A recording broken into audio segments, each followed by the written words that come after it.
বিশ্রামগঞ্জ বা বিশালগড় এই জাতীয় সড়কে বারবার অভিযোগ উঠে আসছে, বিভিন্ন গাড়িতে অতর্কিত আক্রমণ হচ্ছে, ল অ্যান্ড অর্ডার নিয়ে অভিযোগ হচ্ছে, কি বলবেন? আমি একটা কথা বলবো, দেখুন আমার সত্যি খুব পীড়া দেয় বিষয়গুলো যখন দেখি এটা মানে কিছু কিছু লোক মানে নিজের মস্তিষ্ক ঠিক না রেখে যেভাবে হামলা করে, এটা নিশ্চয়ই আমাদের মানে আমরা সেটাকে সাই দেব না।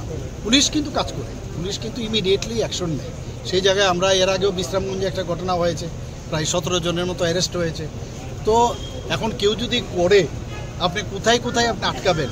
আমি সমস্ত বিশেষ করে ইয়াং জেনারেশন তাদেরকে বলবো নিজেকে কোনো অবস্থায় এই ধরনের কর্মে লিপ্ত যেন না হয়, তাদের কাছে আমি আহ্বানই করতে পারি, কেন আননেসারি এগুলো করাটা উচিত।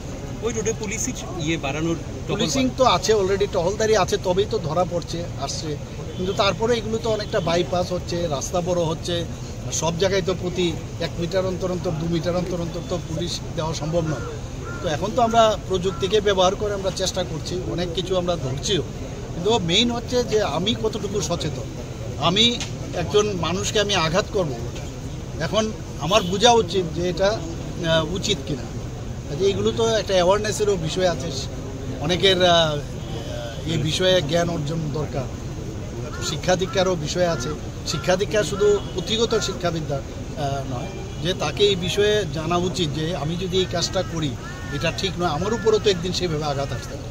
তো এইগুলো আমাদের ত্রিপুরাতে বহু বছর ধরে, আমাদের আগেও, আমাদের ভারতীয় জনতা পার্টির নেতৃত্বাধীন সরকার আসার আগেও কী ধরনের ঘটনা ঘটতো আপনারা সবাই জানেন। সেগুলো এখন যদি এখন আমাদের দিকে তাকায় যে এটা হচ্ছে, এগুলো কিন্তু এর থেকে মেনি ফোল্ডস আগে হতো। আস্তে আস্তে কিন্তু মানুষ বুঝতে পারছে, মানুষ আস্তে আস্তে শান্ত হচ্ছে, মানুষ মাথা মানে কাজ করছে। আচ্ছা স্যার,